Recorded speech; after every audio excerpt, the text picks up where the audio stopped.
எல்லாருக்கும் வணக்கம். பொருள் இலக்கணம் பற்றி நிறையா குழந்தைங்க கேட்டிருந்தாங்க, நிறையா ஸ்டூடெண்ட்ஸ் கேட்டிருந்தாங்க. நம்ம அதை பற்றி இப்போ ரொம்ப எளிமையாக டீட்டெயில்டாக பார்ப்போம். ரொம்ப சுவாரஸ்யமான பாடம் இது. இந்த இலக்கணம் ரொம்ப நம்ம வாழ்க்கையோட தொடர்புடைய ஒரு இலக்கணம். அந்த விஷயத்தை சரியாக நம்ம புரிஞ்சுக்கிட்டோன்னு சொன்னால் ரொம்ப சுலபமாக அது நம்மளுக்கு புரியும். பார்ப்போம். ஃபர்ஸ்ட்லேருந்து பொருள் இலக்கணம் எடுத்துட்டீங்கன்னா அகப்பொருள் புறப்பொருள் ரெண்டு இருக்குங்க. அகம்னா என்னங்க? உள்ள. புறம்னா வெளியே. சரி, பொருள்னா அதுக்கு இன்னொரு அர்த்தம் ஒழுக்க முறை அப்படின்னு. அற வழியில பொருளை ஈட்டணும், சம்பாதிக்கணும். நேர்மையான வழியில பொருளை சம்பாதிச்சு பல்லாரோடு பகுத்துண்டு வாழும் வாழ்வியல் நெறிமுறைகளை பல்லாயிரம் ஆண்டுகளுக்கு முன்பே போற்றி காத்தவர் தமிழர்.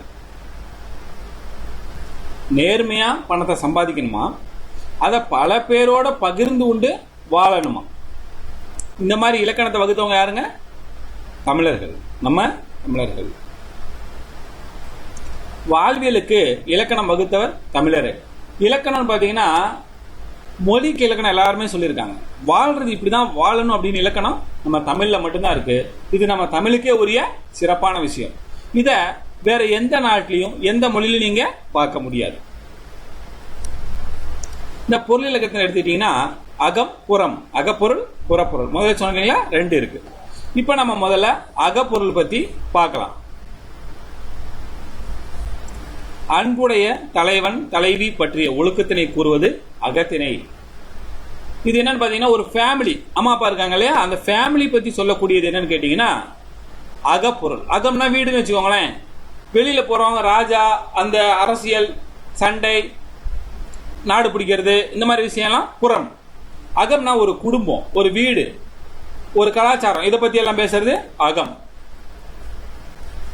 இந்த ஒழுக்கத்தை பத்தி பேசுறதுக்கு பாருங்க, குறிஞ்சி, முல்லை, மருதம், நெய்தல், பாலை, கைக்கிளை, பெருந்திணை என அகத்திணை எத்தனை வகைப்படுங்க? 7. இது நம்ம எதோட தொடர்பு வச்ச ஞாபகம் இருக்கும்? ஒரு நாள்ல, ஒரு வாரத்துல எத்தனை நாள் இருக்கு? 7 நாள். அதே மாதிரி அகத்திணை எத்தனை வகைப்படும்? 7. ஓகே. அவற்றுல முதல் 5 இருக்கு பாத்தீங்களா, அதுக்கு பேரு அன்பின் ஐந்திணைன்னு சொல்றாங்க. என்னென்ன? குறிஞ்சி, முல்லை, மருதம், நெய்தல், பாலை, இந்த 5க்கு பேரு அன்பின் ஐந்திணை அப்படின்னு சொல்றாங்க. அகப்பொருளுக்குரிய பொருள்கள் பாத்தீங்கன்னா முதற் பொருள், கருப்பொருள், உரிப்பொருள் 3 இருக்கு. முதற் பொருள், கருப்பொருள், உரிப்பொருள் 3 இருக்கு. இந்த 3ஐயும் நம்ம ஒவ்வொன்றா விளக்கமா பார்க்கலாம். இப்போ பாத்தீங்கன்னா முதல் பொருள்னா என்ன? ஃபர்ஸ்ட் எதை பத்தி சொல்றாங்க அதுலன்னு பாத்தீங்கன்னா அக ஒழுக்கம். ஒழுக்கம்னா ஒண்ணு இல்லமா, வாழக்கூடிய நெறிமுறை. இப்போ நம்ம ஸ்கூல் 9 மணிக்கு ஆரம்பிக்குதுன்னு வச்சுக்கோங்க. ஒவ்வொரு ஸ்கூல் 9 மணிக்கு ஆரம்பிக்குது, 1 10, 1 8:30, 7:30, டிஃப்ரெண்டா ஆரம்பிக்குது. எப்ப ஆரம்பிக்குது, எந்தெந்த நேரத்தில் எதை செய்யறாங்க, அதை எப்போ முடிக்கிறாங்க, இது ஒரு சீக்வன்ஸா நடக்குது பாத்தீங்களா, இதுக்கு பேர் தான் ஒழுக்கம். எல்லாமே எதை எடுத்துக்கிட்டாலும் ஒரு சீக்வன்ஸ் இருக்கு. அந்த சீக்வன்ஸ் மாத்தி பண்ணா ப்ராப்ளம் தான். மாத்தி பண்ணும் போது நம்மளுக்கு எல்லா ஒரு தேவையில்லாத செயல்கள் நம்ம வாழ்க்கையில நடக்கும். ஒழுக்கம், அறம், இது எல்லாமே என்னன்னு கேட்டீங்கன்னா ஒரு வித சீக்வன்ஸ், ஒரு நெறிமுறை. இப்படிதான் இருக்கணும், இப்படி இருந்தா இந்த விளைவு வரும், இப்படி இருந்தா இந்த மாதிரி விளைவு வரும் அப்படின்னு வகுத்து சொல்லப்பட்டதுதான் அறம்னு சொல்றோம். அதுல இந்த முதல் பொருள் நம்ம பார்க்கலாம், அக ஒழுக்கம். ஒழுக்கமும் அறமும் ஒண்ணுதான். நிகழ்வதற்கு காரணமான என்னென்ன இருக்குன்னா நிலமும் பொழுதும் முதற் பொருள் சொல்றாங்க. இந்த அக ஒழுக்கம் எங்க நடக்கும்? அந்த நடக்கக்கூடிய நிலமும் பொழுதும் அதுதான் முதல் பொருள்னு சொல்றாங்க. அது எங்க பார்க்கலாங்களா? இப்ப நிலம்னு எடுத்துக்கோங்க. நிலம் எத்தனை வகைப்படும்? 5 வகைப்படும் சொல்றாங்க. இது நம்மளுக்கு நம்ம சின்ன வகுப்புல நிறைய படிச்சுட்டோம் இல்லைங்களா? இதனால நான் ஒரு முறை உங்களுக்கு விளக்கமா சொல்லிடுறேன். இது நீங்க படிக்காம மனப்பாடம் வச்சுக்கலாம். இப்ப நீங்க இதை கேளுங்க பாருங்க, நிஜமா சொல்றேன், உங்களுக்கு எப்பவும் மறக்காது, சூப்பரா மனசுல பதிஞ்சிடும். இது எப்படின்னு பாருங்க. குறிஞ்சி, முல்லை, மருதம், நெய்தல், பாலை, இதுக்கான விளக்கம் பார்க்கலாம். மலையும் மலை சார்ந்த இடமும். மலைன்னா என்னங்க? மேடான பகுதி. மலை போயிருக்கீங்களா? கோயிலெல்லாம் போயிருக்கீங்களா? மலை மேல, அதான் மலை, மலையும் சார்ந்த இடமும். காடு, அடர்ந்த காடு, இது நிறைய பேர் நம்ம போயிருக்க மாட்டோம். காடும் காடு சார்ந்த இடமும். நீங்க நிறைய இந்த ஜாகிரபி சேனல்ல பார்க்கலாம். நேஷனல் சேனலில் பார்க்கலாம். National geographic channel and Discovery channel இதெல்லாம் நீங்கள் பார்த்துருக்கலாம். அனிமல் பிளானட் அதான் காடும் காடு சார்ந்த இடமும். மருதம் வயலும் வயல் சார்ந்த இடமும். கிராம குழந்தைங்களுக்கு நல்லாவே தெரியும். டவுனில் இருக்க நம்ம அதிகமாக பார்த்துருக்க வாய்ப்பில்லை. நம்ம ஊர்லேருந்து ஒரு 10 ஒரு 30 கிலோமீட்டர் வெளியே போனீங்கன்னா எல்லாமே கிராமமாக தான் இன்னைக்கு வரைக்கும் இருக்கு. அடுத்து நெய்தல். இது எல்லாருமே பார்த்துருக்க வாய்ப்பில்லை. கடலும் கடல் சார்ந்த இடமும். இது ஒரு குறிப்பிட்ட நம்மளுடைய இந்தியாவுடைய இந்த ஓரத்தில் கடல், அந்த ஓரத்தில் கடல், கீழே கடல், அந்த மாதிரி இருக்கு. அந்த ஓரம்னா இருந்தால் தான் நம்ம கடல் பார்க்க முடியும். நடுவால நம்ம இருந்தோம்னா கடல் பார்த்துருக்க வாய்ப்பில்லை. நம்ம அங்கே போயிருந்தா தான் பார்க்க முடியும்.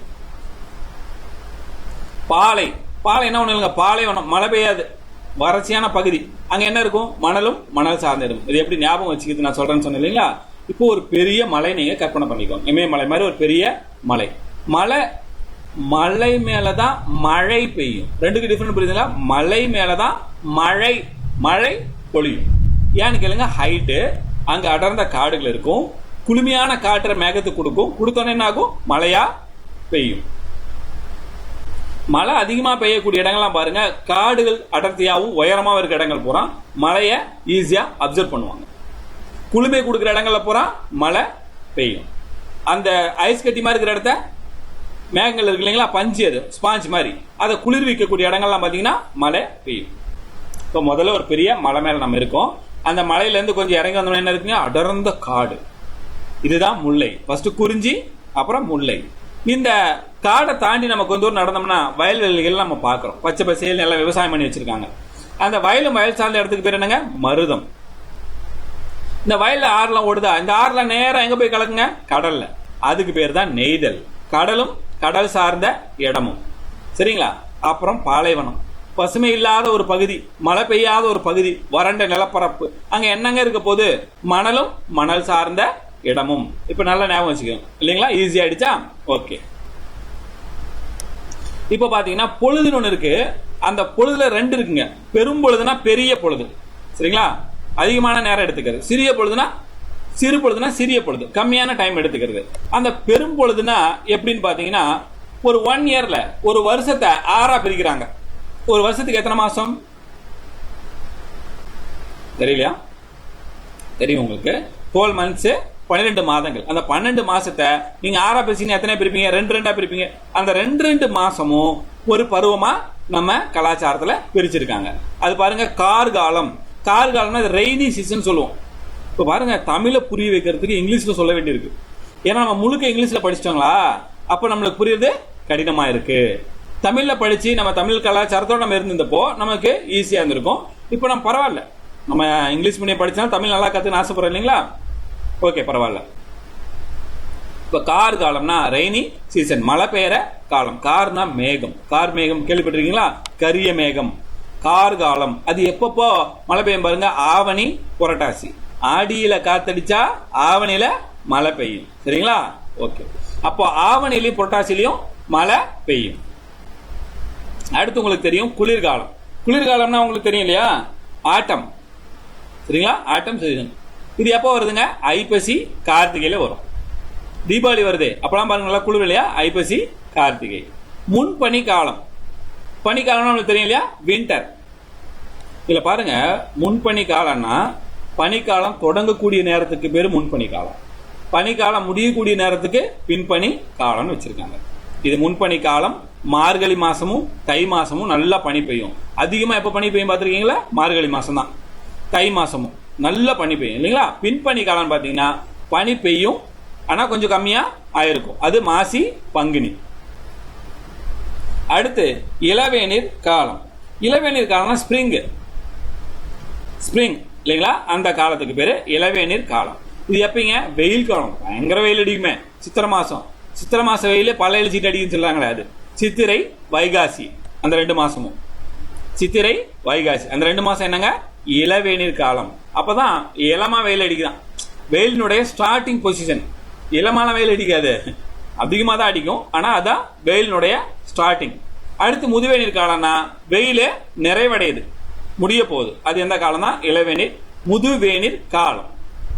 சரிங்களா? ஓகே. இதுல பாத்தீங்கன்னா ஏர்லி வின்டர் சீசன், அப்புறம் லேட் வின்டர் சீசன் நம்ம இதை சொல்லலாம். அவங்க வின்டர்னு வச்சிருக்காங்க. நாம தான் இளவேநீர் முதுவேநீர் 2 வச்சிருக்கோம். சித்திரை வைகாசி நம்ம பார்த்தோம். ஆனி ஆடி. இப்ப தெளிவா உங்களுக்கு புரிஞ்சிருச்சுங்களா?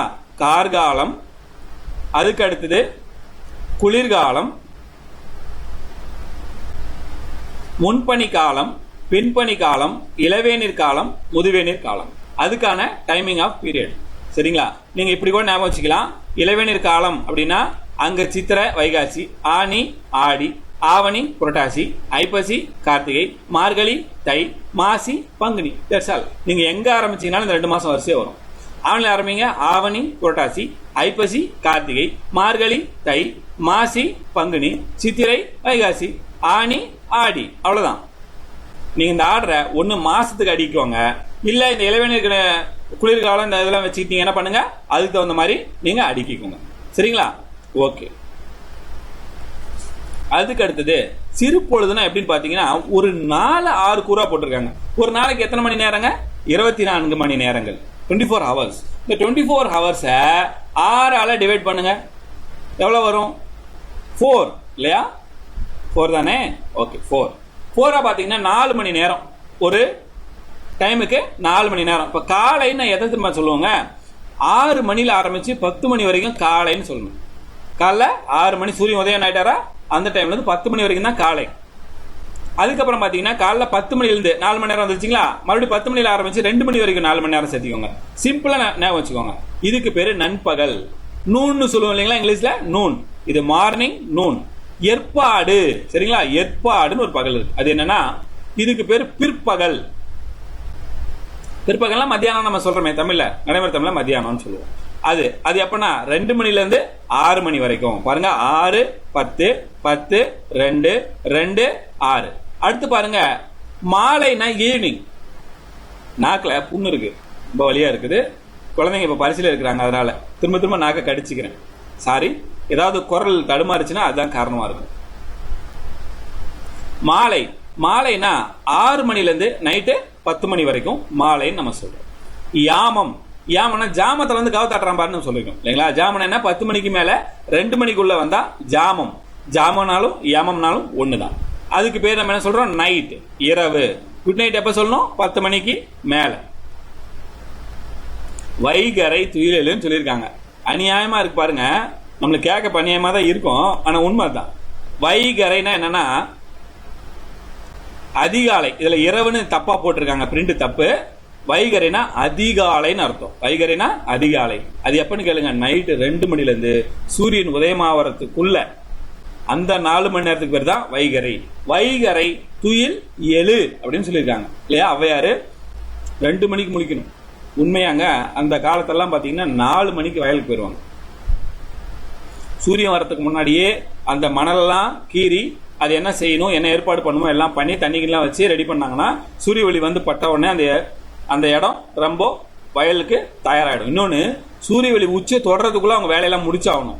அப்போ காலையில எத்தனை மணிக்கு அவங்க எழுந்திருப்பாங்க பாருங்க? 2 மணி அல்லது 3 மணிக்கெல்லாம் ஏஞ்சி அவங்க 2 மணிக்கு ஏஞ்சி 3 மணிக்கு கிளம்பினாதான் அவங்க வயல்வெளிக்கு போக முடியும். வீடு ஒரு இடத்துல இருக்கும், வயல் ஒரு இடத்துல இருக்கும். எல்லாருக்கும் ஒரே இடத்துல வயல் இருக்காது. நிறைய பேர் வேலை செய்யறவங்களா தான் இருப்பாங்க. ஓனர்ஸ் வேணா அந்த காட்டிலேயே குடியிருக்கலாம். வேலை செய்யறவங்க எப்படியும் ஒரு 3 கிலோமீட்டர் ஆச்சு டிராவல் பண்ற மாதிரி தான் இருக்கும். எங்க ஊர்ல அப்படிதான் இருந்தது. நான் இப்ப கூட அது பார்த்துட்டு தான் இருக்கேன். அப்படி பாத்தீங்கன்னா வைகரை அப்படின்னா அந்த அதிகாலை பொழுது 2 மணில இருந்து 6 மணி வரைக்கும் தான். இப்ப நம்ம 6 மணியே வைகரைன்னு நினைச்சிட்டு இருக்கோம். 6 மணிக்கு எந்த காலையில எந்திரிக்குன்னு நினைச்சிட்டு இருக்கோம். உண்மையா பாத்தீங்கன்னா 2 மணில இருந்து 6 மணிக்கு பேரு தான் வைகரைன்னு பேரு. இந்த ஏற்பாடுக்கு ஒரு விளக்கம் கொடுத்திருக்காங்க பாருங்க. எல் கூட்டல் பாடு, அதான் ஏற்பாடு. எல்னா என்னன்னா ஞாயிறு. ஞாயிறுனா சூரியன். சூரியன்னா சன். இவ்வளவு விளக்கம் சொல்ல வேண்டியிருக்கு இல்லைங்களா? ஓகே.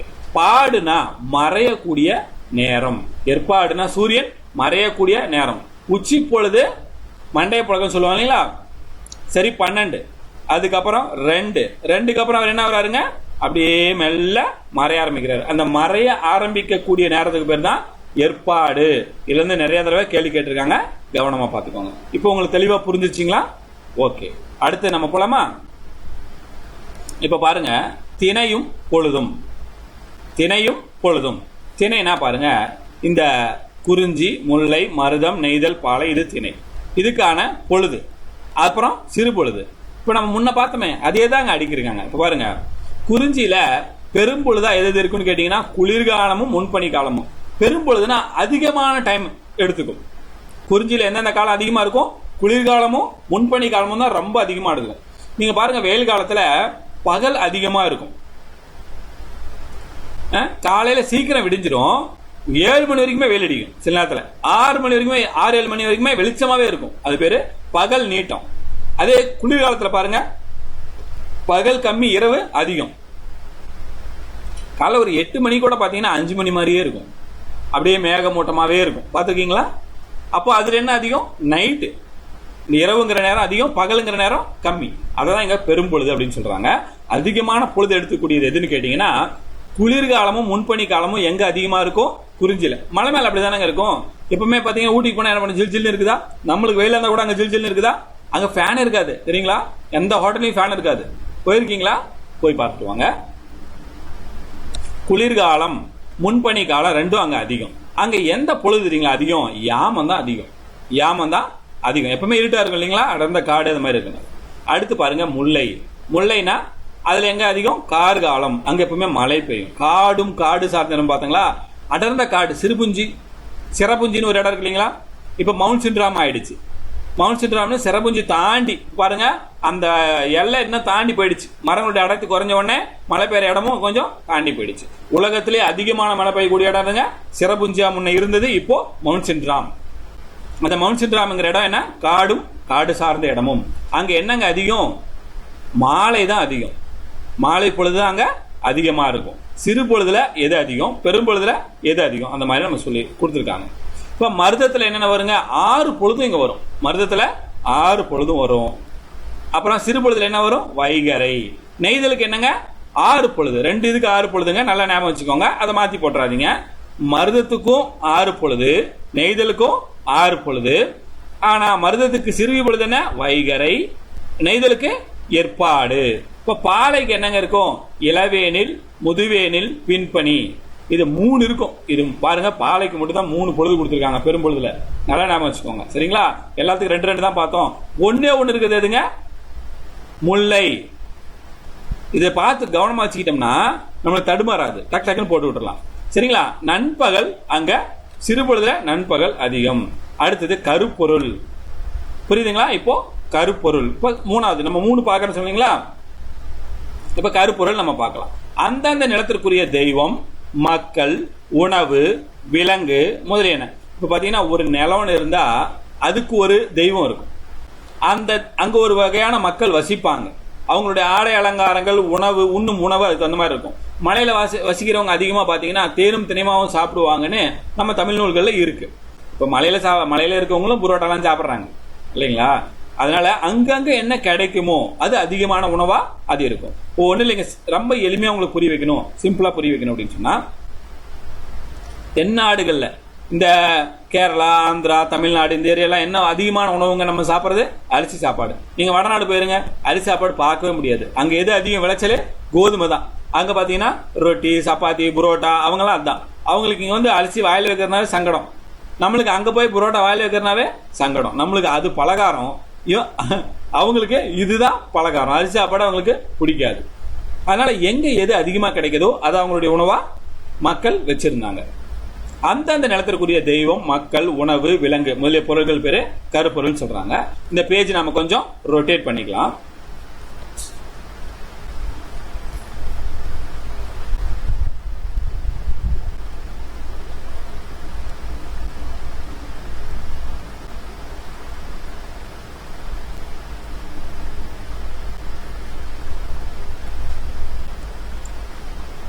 இது கொஞ்சம் சின்னதாக தான் இருக்கு, நீங்க கொஞ்சம் ஜூம் பண்ணி பார்த்துக்கோங்க. இப்ப பாருங்க, கருப்பொருள். கருப்பொருள் என்னென்னது? கருப்பொருளுங்க தெய்வம், மக்கள், உணவு, விலங்கு, பூ, மரம், பறவை, ஊர், நீர், பறை, யாழ், பண், தொழில். இதுக்கு பேரெல்லாம் கருப்பொருளாம். இப்ப குறிஞ்சியில இது எல்லாம் என்னென்ன இருக்கு, முல்லையில என்னென்ன இருக்கு, மருதத்துல என்னென்ன இருக்கு, நெய்தல்ல என்னென்ன இருக்கு, பாலையில என்னென்ன இருக்கு. இது ரொம்ப டைம் எடுக்கும், இருந்தாலும் நான் உங்களுக்கு ஒரு முறை சொல்லிடுறேன். இதை கவனமா கேட்டுக்கிட்டீங்கன்னாவே நீங்க ஈஸியா அட்டன் பண்ணிடலாம். கவனமா கேளுங்க, ஆனால் ரொம்ப சுவாரஸ்யமா இருக்கும், சரிங்களா? இப்ப பாத்தீங்கன்னா தெய்வம் வந்து குறிஞ்சிக்கு வந்து முருகனுங்க. எப்பவுமே மலை மேல என்ன கடவுள் அதிகமா இருப்பாரு? முருக கடவுள் தான் இருப்பார். நாகரிகம் தோன்றிய இடம் அங்கதான் மலை. மலை முதல் கடவுள்னு கூட முருகனை சொல்லுவாங்க. காரணம் என்ன? மலை தான் இல்லைங்களா? மலை, மழை வேற மலை வேற. மலை ஒரு மாதிரி வச்சிருக்கணும், மழை அப்படிங்கும் போது நாக்கு நல்லா மடக்கி மழை மழை அப்படி சொல்லணும். இதையும் ஒரே மாதிரி சொல்றோம் நம்ம இல்லையா? அப்படி சொல்லக்கூடாது. சரி, இப்போ முருகன் ஓகேங்களா? சரி, இவருக்குரிய குறிஞ்சிக்கு யாருங்க? முருகன். இப்போ ஒவ்வொரு கடவுள் இப்படி பார்த்தலாமா எப்படி பார்த்தலாமா சொல்லுங்க பார்க்கலாம். ஓகே, நானே ஒரு டிசிஷன் எடுத்துட்டேன். இப்போ குறிஞ்சினா நம்ம இப்படியே பார்த்துட்டு நம்ம கம்பேர் பண்றதுக்கு வசதியா இருக்கும். குறிஞ்சிக்கு முருகன், முல்லைக்கு திருமால். திருமாலாம் தெரியலங்க, பட்டணமும் போட்டிருப்பாரு பெருமாள், பணக்கார கடவுள். ஓகே, மருதத்துக்கு இந்திரன். அடுத்து நெய்தலுக்கு வருணன். வருணா மழை பெய்யுது அந்த கடவுள். பாலைனா கொற்றவை. கொற்றவைனா யாருமா? காளி. காளியம்மா இருக்காங்கல்ல, அவங்க ஆக்ரோஷமா இருப்பாங்க. காரணம் என்ன? அங்க பசி பட்டினி. அவங்க பாருங்க என்ன தொழில்னு பாருங்களேன், கீழே அதிர்ச்சியா இருக்கும் உங்களுக்கு அது. அடுத்து மக்கள் இருக்காங்க இல்லைங்களா? இங்க இருக்கிற மக்களுக்கு என்னென்ன பேருனா வெற்பன், குறவர், குறத்தியர். பாத்தீங்களா? குறவஞ்சின்னு ஒரு பாடல் நம்மளுக்கு வந்திருக்குது. அவங்க யாரு? குறவர் குறவஞ்சிலாம் எங்க இருப்பாங்க? குறவன் குறத்திலாம் மலை மேலதான் இருப்பாங்க. சரிங்களா? அவங்கள வெற்பர், குறவர், குறத்தியர்னு சொல்லுவாங்க. ஆனா முல்லையில என்ன பேர் சொல்லுவாங்க? தோன்றல், ஆயர், ஆட்சியர். இவங்க என்னங்க? இந்த மாடுலாம் வச்சு வளர்த்துறாங்க இல்லையா? அவங்க இவங்க மலை மேல இருக்க வாய்ப்பு இல்லை. இவங்க எங்க இருப்பாங்க? முல்லை, காடு சார்ந்த இடத்துல இருப்பாங்க. அதுக்கு அடுத்து மருதம். இது வயல்வெளி இல்லைங்களா? அங்க யார் இருப்பாங்க? உழவர், உலத்தியர். வயல்ல அவங்க தாங்க இருப்பாங்க, உழவர் தானே இருப்பாங்க. நம்மளுக்கு பாருங்க உழவர்னு தெரியுது, உலத்தியர்னு தெரியல. அதோட பெண்பால் தான் உலத்தியர். இங்க பாருங்க, ஆயர்னா ஆணை குறிக்குது, ஆய்ச்சியர்னா பெண்ணை குறிக்குது, குறவர்னா ஆணை குறிக்குது, குறத்தியர்னா பெண்ணை குறிக்குது. ரொம்ப சிம்பிள். அடுத்து பாருங்க, வருண பகவான் அங்க சேர்ந்த என்ன? சேர்ப்பன். அவங்க என்ன சொன்னாங்க? பரதன், பரத்தியர்னு சொல்றாங்க. இந்த மீன்லாம் பிடிக்கிறாங்க இல்லைங்களா? பரதவர் இப்ப கூட இருக்காங்க அந்த சமூகம், அப்படி சொல்றாங்க. பரதன், பரத்தியர்னு சொல்றாங்க. அடுத்து பாத்தீங்கன்னா பாலை. பாலையில் யார் இருப்பாங்கன்னா? எயினர், எயிற்றியர். எயினர், எயிற்றியர். அடுத்தது இவங்களுடைய உணவு என்னன்னு நம்ம பார்க்கலாம். குறிஞ்சியில என்ன ஒரு உணவு பாருங்க? மலை நெல். மலைன்னா முடிஞ்சு போச்சுங்க. மலை மலை சார்ந்தமா மலை நெல் தான், அவங்களுக்கு தான் அதான் உணவு. தேனும் தினைமாவும் ஒரு உதாரணம் சொன்னா அப்ப திணை சாப்பிடுவாங்க. இவங்க என்ன சாப்பிடுவாங்க? வரகு, சாமையை சாப்பிடுவாங்க. அடுத்து பாருங்க, செந்நெல். மருதத்துல சரிங்களா? அங்க செந்நெல் சிவப்பா இருக்குமா அந்த நெல். அப்புறம் வெண்ணெல், வெள்ளையான நெல். 2 நெல் சொல்றாங்க. அடுத்து இங்க பாருங்க, மீன். அங்கதான் கடல் இல்லையா? மீன் உப்புக்கு பெற்ற பொருள். உப்பை கொண்டு போய் எங்க விற்கிறாங்களோ அங்க என்ன பொருள் வாங்கிட்டு வராங்களோ அது மெயின் மீன். அவங்களோட உணவு என்ன? மெயினா மீன். அடுத்து உப்பை கொண்டு போய் என்ன கொடுத்துட்டு எது வேணா வாங்கிட்டு வருவாங்க. முன்ன பண்ட மாற்ற மாதிரி தானே இருந்துச்சு. மிளவா கொண்டு போய் கொடுத்துட்டு உப்பு வாங்கிட்டு வருவாங்க, உப்பை கொண்டு போய் கொடுத்துட்டு மிளவா, பல வகைகளை இவங்ககிட்ட என்ன இருக்குதோ அதை ஒவ்வொருத்தரும் கொடுத்துட்டு அவங்ககிட்ட என்ன இருக்குதோ அதை வாங்கிட்டு வருவாங்க. அது பேரு பண்டமாற்று முறையாக இருந்தது. இவங்க தொழில் பாருங்க, சூறையாடலால் வரும் பொருள். சூறையாடல் என்னங்க? இந்த பாலைவனத்துல யாராவது ஒருத்தவங்க பணக்காரங்க அந்த இடத்த தாண்டி டிராவல் பண்ணணும், இந்த வியாபாரிங்க அவங்கவுங்க வந்தாங்கன்னா சூறையாடிடுவாங்க. யாராவது ஒரு திருமண கூட்டம் வந்துச்சு, வேற வழி இல்லை, அவங்களுக்கு பொழப்பு இல்லை, எதுவுமே பண்ண முடியாது, ரொம்ப கடுமையான கொடுமையான ஒரு வாழ்க்கை பாலைவனத்துல இருக்குது. அது வாழ்ந்து பார்த்தா தான் தெரியும். ஏன் ஒருத்தன் திருடனா இருக்கான்னு கேட்டீங்கன்னா, வேற வாய்ப்பும் வழியும் இல்லாதனால அவன் திருடனா இருக்கிறான். அவனுக்கு வருத்தப்பட்டு இறங்கி அந்த திருட்டுல இருந்து நாம தான் வாய்ப்பு கொடுத்து அவனை மேலே கொண்டுட்டு வரணும். இப்ப பாலையில காரணம் என்னன்னு பாத்தீங்கன்னா, பாலைவனத்துல இருக்கவங்க எல்லாம் ஏன் சூறையாடி பிழைச்சாங்க அந்த காலத்துல இந்த காலம். இப்ப இன்னும் வேணும்னே பண்றவங்க நிறைய பேர் இருக்காங்க. அது கேரக்டர் தப்புனால. முக்கியமா இது காரணம் என்னன்னா, வறுமையினாலதான் கொடுமைகள் அதிகமாக நிகழ்த்தப்படுது. வறுமை எங்க இல்லையோ, வளமை எங்கு பரிபூர்ணமாக இருக்கிறதோ அங்க சரியான விஷயங்கள் நடக்குது. அப்படி நடந்தா ஓவர் கொழுப்புனால தப்பு நடக்கலாம் ஒழிய தவறான செயல்கள் அதிகம் நடக்காது. வளமையை நாம் வேண்டுவோம். நிச்சயமாக நம் ஊர் வாழ்விலும் வளமை நிகழட்டும். நன்றி. அடுத்து விலங்கு. விலங்கு பாத்தீங்கன்னா என்னென்ன விலங்குன்னு பாருங்க. மலை மேல புலி, கரடி, சிங்கம். இங்க யாருங்க? முயல், மானு, புலி. அடுத்தது எருமை, நீர் நாய். மருதத்துல எருமையும் நீர் நாயும் இருக்கும். கடல் என்னங்க இருக்கும்? முதல, சொரா. இது இங்கெல்லாம் இருக்க முடியுமா? வேற எங்கேயும் இருக்காது இல்லைங்களா? ஓகே.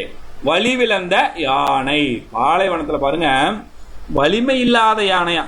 ஏன்? சாப்பாடு இருக்காதுங்க.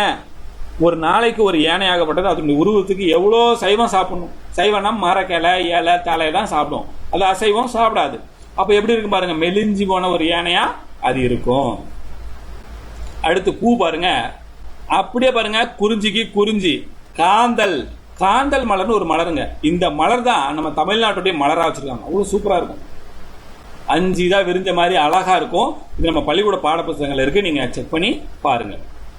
அடுத்தது முல்லை, தோன்றி. இவங்களுக்கு என்ன மலருங்க பாருங்க, குறிஞ்சிக்கு குறிஞ்சி மலர், முல்லைக்கு முல்லை மலர் அது இருக்கு. அது கூடவே என்னன்னு பாருங்க, அதையும் சொல்ல மாட்டாங்க, கொஞ்சம் மாற்றி சொல்லுவாங்க. காந்தல் கொடுத்துருவாங்க, தோன்றி கொடுத்துருவாங்க. சரிங்களா? ஓகே. நம்மளுதான் முல்லைக்கு முல்லை மலர் நினைச்சுக்கணுமே, எது ஈஸியோ அதை கேட்க மாட்டாங்க. இந்த கொஸ்டின் எப்படி இருப்பாங்கன்னு பார்த்தீங்கன்னா, இது வரும்னு நம்ம நினைச்சு போவோம், அதை எடுக்க மாட்டாங்க. சே இதெல்லாம் வருமா அப்படின்னு நினைப்போம், அது கட்டாயமாக வந்துடும். இந்த லாஜிக் மட்டும் ஃபாலோ பண்ணுங்க. நம்ம இப்போ என்ன உள்டாவாக புரிஞ்சுக்கணும்னா, அடடா இது வந்துடக்கூடாதுன்னு நினைப்பாருங்க, அது நல்லா படிச்சுக்கோங்க, ஏன்னா அதுதான் வரும். சரி சார் இதெல்லாமா வரப்போகுதுன்னு நினைப்பாருங்க, அதையும் நல்லா படிச்சுக்கோங்க, அது வரும்.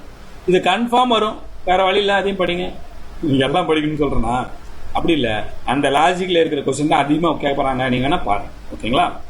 சரி, இதுக்கு செங்கல் நீர்னு ஒரு மலர் இருக்கு. சரிங்களா?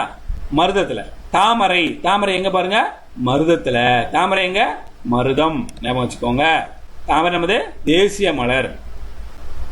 இந்த தாளை மலர் பாருங்க, நெய்தல் இருக்கு, நெய்தலும் இருக்குது, தாளையும் இருக்கு. ஓகே. இதுல பாலைவனத்துல என்ன மரம், குறவம்னு ஒரு மலரம், பூ, குறவம்னு நம்ம கேள்விப்பட்டதே இல்லை இல்லையா? பாதிரி, நானும் பார்த்தது இல்லைங்க. ஓகே. அடுத்தது மரம் என்னென்ன இருக்குன்னு பார்க்கலாம். அகிலும் வேங்கையும். அகிலும் வேங்க எங்கீங்க, மலையும் மலை சார்ந்த இடம், குறிஞ்சியில. கொன்றை அல்லது காயா, அது எங்க இருக்குங்க, முல்லையில. மருதத்துல காஞ்சி மருதம். மருதத்துல மருத மரம்னு கேள்விப்பட்டீங்களா? வாசகாலாம் செய்வாங்க நிறைய, காஞ்சி. அடுத்து பாருங்க நெய்தல்ல புன்னை ஞாழல். புன்னை ஞாழல். அடுத்து பாலைவனத்துல என்னங்க இருக்குங்க, இலுப்ப மரம். இலுப்ப எண்ணெய் இப்ப கூட விற்கிறாங்க பாத்தீங்களா? இலுப்ப எண்ணெய் கேள்விப்பட்டிருப்பீங்க, நாட்டு மருந்து கடைகள்லாம் நிறைய கிடைக்கும். நீங்க 10th இருக்க பிள்ளைங்க கேள்விப்பட்டீங்களான்னு எனக்கு தெரியல, ஆனா இலுப்பை எண்ணெய்னு ஒண்ணு இருக்கு. பாலை மலர்னு ஒண்ணு இருக்கு. இலுப்பை அது ஒரு பூ, சாரிங்க மரம், இலுப்ப மரத்துல இருந்து வருது மரம். அடுத்து பறவை பாருங்க, கிளியும் மயிலும் எங்க இருக்குதான், மலை மேல இருக்குது. கிளியும் மயிலும் எங்க இருக்குது, மலை மேல இருக்குது. பச்சை கிளி மயில் ரெண்டும் மலை மேல, ஞாபகம் வச்சுக்கோங்க. காட்டுக்கோழி, காடும் காடு சேர்ந்த இடமும் காட்டுக்கோழி மயில், அங்கேயும் சில மயில்கள் வாழுது பாருங்க. இங்கேயும் மயில் இருக்கு, இங்கேயும் மயில் இருக்கு, கவனமா அது ஞாபகம் வச்சுக்கோங்க. 2 இடத்துல ஒரே மாதிரி வந்துச்சுன்னா நம்ம அதை கம்பேர் பண்ணி தெளிவா அடிக்கணும். அடுத்து பாருங்க மருதத்துல நாரை. நாரை பார்த்துருக்கீங்களா? நிறைய பேர் பார்த்துருக்க வாய்ப்பு இருக்கு. நாரை, நீர்கோழி, அன்னம். அன்னப்பறவை இப்ப அழிஞ்சு போச்சுங்க, மெல்ல மெல்ல மெல்ல மெல்ல அழிஞ்சிருச்சு. இப்ப பாருங்க குருவி கூட நம்ம டவர் நிறைய செல்போன் டவர் கொண்டு வந்து அந்த ஃப்ரீக்வன்சிக்கு அதோட குட்டி மூளையை ரொம்ப பாதிக்குதான், நம்மளுக்குமே பாதிக்குது. தலைமாட்டில் போன் வச்சு தயவுசெய்து தூங்காதீங்க, தூக்கம் வராது, நிம்மதி இருக்காது. நெடுநேரம் நீங்க போன்ல தொடர்புல இருக்காதீங்க. இரவு பொழுதுகள்ல நைட்ல ரொம்ப மூளை அது பாதிக்கும், ரொம்ப டென்ஷனா இருக்கும், கான்சன்ட்ரேட் பண்ண முடியாது. இதுக்கெல்லாம் அது ஒரு முக்கியமான காரணம். பரிசோதனை பண்ணி பாருங்க. 1 மாசம் நீங்க அந்த போனை பயன்படுத்தாம இருங்க, அப்போ மனநிலை எப்படி இருக்குது, நீங்க எப்பவும் போல பயன்படுத்தி இருங்க, அப்ப எப்படி இருக்குன்னு நீங்க செக் பண்ணிட்டு உண்மை ஏதோ அதை எடுத்துக்கோங்க. சரி, ஓகே. நாரை, நீர்கோழி, அன்னம். அடுத்து பாருங்க கடற்காகம். கடற்காடு சார்ந்த இல்லைங்களா, கடற்காகம், அது அப்படியே வந்து அடிச்சிடலாம். புறாவும் பருந்து எங்க இருக்குங்க, பாலைவனத்துல. புறாவும் பருந்தும் எங்க இருக்கும், பாலைவனத்துல. பாத்தீங்கன்னா இந்த புறா நம்ம இப்ப ஃபேமஸா ஒரு படம் ஒழிச்ச கமல், ஃபர்ஸ்ட் காட்சியே தான் அந்த புறா அந்த கரகர கரகர சத்தத்தை கூட போட்டிருப்பாங்க இல்லைங்களா? அது என்ன படம் வரலையா? பெரிய சர்ச்சைக்கு உண்டான படங்க அது, ஃபர்ஸ்ட் சீனே தான். அது எந்த இடத்துல எடுக்கப்பட்ட படம், பாலைவனம். சவுதி அரேபியாலாம் பாலைவனம் மாதிரியான இடம் தானே. கழுகும் புறாவும் அங்கதான் இருக்கு. சரிங்களா? விஸ்வரூபம். ஓகே. அடுத்தது ஊர் பாருங்க, சிறுகுடி. அந்த ஊர் பேர் என்ன வச்சிருப்பாங்க, குறிஞ்சில சிறுகுடின்னு பேரு. இதுல முல்லைக்கு பாடி அல்லது சேரி, பாடி அல்லது சேரி. இதுக்கு பேரூர், மூதூர். மூதூர்னா மூத்த ஊர், பழமையான ஊர்னு ஒரு அர்த்தம் இருக்கு. பேரூர்னா பெரிய ஊர்னு அர்த்தம். அதெல்லாம் எங்க இருக்கும், மருதத்துல. பாருங்க கடல், கடல் சார்ந்த இடத்துல பாருங்க பட்டினம், பாக்கம், சேப்பாக்கம் கேள்விப்பட்டிருக்கீங்களா? எங்க, சென்னையில. பாக்கம் பாக்கன்னு வரும், பட்டினப்பாக்கம், சேப்பாக்கம், அந்த மாதிரி இடம்லாம் பாருங்க. பாக்கம், பட்டினம் இந்த மாதிரிலாம் வந்துச்சுன்னா எந்த இடம், நெய்தல், கடலும் கடல் சார்ந்த இடமும். குறும்புன்னு ஒரு ஊர் பேர் எங்கீங்க, பாலைவனத்துல இருக்கு. சரி, நீர், அருவி நீர், சுனை நீர். உண்மைதானே, அருவி நீர், சுனை நீர். அருவி அங்க வரும், சுனையில அங்க தண்ணி கிடைக்கும். இந்த அருவியோ சுனையோ எங்க இருக்காதுங்க, காட்டில் இருக்காது. ஏன்னா அருவினா என்னங்க, உயரத்துல இருந்து கொட்டக்கூடிய தண்ணிக்கு பேர் தான் அருவி. சுனைனா அங்கங்க ஓட்டை இருக்கும், அந்த ஓட்டையில இருந்து வரதுக்கு பேர் தான் சுனை நீர், மலையினுடைய துளைகள். சரிங்களா? ஓகே. இப்போ பாருங்க, காட்டுல என்ன இருக்கும், காட்டாறு ஓடும், வேகமா தண்ணி ஓடும், எல்லாத்தையும் அடிச்சுட்டு ஓடும். ஏன்னா மலையில இருந்து ஃபோர்ஸ் இறங்குது பாருங்க, இறங்கின முதல் இடாதுங்க காடு, அங்கதான் பிச்சுட்டு பறக்கும். அடுத்து என்ன பாருங்க, மனை கிணறு பொய்கை, வீட்டு கிணறு பொய்கை. சரிங்களா? ஓகே. இதுலயும் மணற்கிணறு, இங்கேயும் மணற்கிணறு, இங்கேயும் மணற்கிணறு. இங்க பாருங்க உவர் களி. அப்புறம் பாருங்க வற்றிய சுனை, இங்கேயும் பாலைவனத்திலையும் சுனை இருக்கு, பூமியிலையும் சுனை இருக்கு, வற்றி போயிருக்கும். ரொம்ப ஆழம் தோண்டி இருப்பாங்க, பார்த்தா கொஞ்சமா அப்படி புழுக்கு புழுக்கு புழுக்குன்னு தண்ணி வந்துட்டு இருக்கும். வற்றிய சுனை, அங்கேயும் கிணறு இருக்கும், ஆழமான கிணறா இருக்கும், தண்ணி இருக்காதுல்ல, அதனால. அடுத்தது பறை. பறைனா ஒண்ணு இல்லைங்க, music instruments, sound instruments. Okay, பறை. இந்த பறைக்கு, இந்த பறை நிறைய கேள்வி கேட்டிருக்காங்க, கவனமா பார்த்துக்கோங்க. குறிஞ்சியில் இருக்கிற பறைக்கு பேரு தொண்டகம். ஓகேங்களா? இது ஏறு கோர்பறை, முல்லையில ஏறு கோர்பறை, தொண்டகம் ஏறு கோர்பறை. மணமுலா நெல்லரிக்கிணை, மணமுலா நெல்லரிக்கிணை எங்க, மருதத்துல. நெய்தல் பாருங்க, மீன் கோர்பறை, அது வந்தா கண்டுபிடிச்சிருங்க கப்புன்னு. தொண்டகம் ஃபர்ஸ்ட், அப்புறம் ஏறு கோர்பறை, மணமுலா நெல்லரி கிணை. ஓகே. துடி, இது ஞாபகம் வச்சுக்கோங்க, நிறைய தடவை கேட்டிருக்காங்க. துடிங்கிற பறை எங்கங்க, பாலைவனத்துல. துடிங்கிற பறை பாலை. ஓகே. யாழ்னா இது ஒரு மியூசிக் இன்ஸ்ட்ருமெண்ட், இது ஒரு மாதிரி மியூசிக் இன்ஸ்ட்ருமெண்ட், பாத்துறீங்களா? டம் டம் அந்த மாதிரி. இது மீட்டர் கம்பியில வர்றது, அதான் யாழ். குறிஞ்சி யாழ், முல்லை யாழ், மருத யாழ், இது எல்லாமே யாழ் யாழ்னு சொல்றாங்க. ஒரு நிமிஷம் உட்காரு. யாழ் யாழ்னு சொல்றாங்க. பாலைவனத்துல பாலை யாழ்னு சொல்றாங்க. ஒன்னே மட்டும்தான் விளரி யாழ் அப்படின்னு மாறுது. சரியா? அது மட்டும் நல்லா கவனிச்சு பார்த்துக்கோங்க, இது கேட்கறதுக்கு வாய்ப்பு இருக்கு. அடுத்தது பண். பண்ண என்னன்னா குறிஞ்சி பண், முல்லை பண், மருத பண். இது ரெண்டும் மாறுது பாருங்க. செவ்வழி பண், பஞ்சுர பண். டிஃப்ரெண்டா இதெல்லாம் கேட்பாங்க, சேமா இருக்கிறத நிச்சயமா கேட்க மாட்டாங்க. ஓகேவா? ஓகே. தொழில் என்ன பாருங்க, மலை மேல இருக்கவங்க தேன் எடுத்தல், கிழங்கு அகழுதல். கிழங்கு எங்க இருக்கும், அடியில இருக்கும், தோண்டி எடுக்கணும், அது பேர் அகழுதல்னு பேரு. இங்கதான் ஏறு தழுவுதல், நிறை மேய்த்தல். நிறைனா பசுமா, பசு ஆடு மாடலா இருக்கு, அந்த மாதிரி. நிறை மேய்த்தல், ஏறு தழுவுதல். இந்த ஏறு தழுவுதல் என்ன சொல்றாங்க, ஜல்லிக்கட்டு. சரிங்களா? காடும் காடு சார்ந்த இடமும். அடுத்தது நெல் அரித்தல், களை பறித்தல். இதெல்லாம் செய்வாங்க, வயல்ல தானே செய்வாங்க. நெல் அரித்தல், களை பறித்தல். மீன் பிடித்தல், உப்பு விளைத்தல். அது எங்க, கடல் சார்ந்த இடத்துல. ஓகே. அடுத்தது வழிப்பறை, நிறை, வழிப்பறி, நிறை கவர்தல். நிறைனா பசுவை திருடிட்டு போயிருவாங்க, வழிப்பறி பண்ணுவாங்க. நான் ஏற்கனவே சொன்னேன் இல்லைங்களா, பாலைவனத்துல அதுதான் அவங்க தொழிலா வச்சிருக்காங்க. இப்போ உங்களுக்கு இது ரொம்ப தெளிவா புரிஞ்சிருக்குன்னு நினைக்கிறோம். அடுத்த லெசன் நம்ம அடுத்த வீடியோவில் சந்திப்போம். நன்றி, வணக்கம்.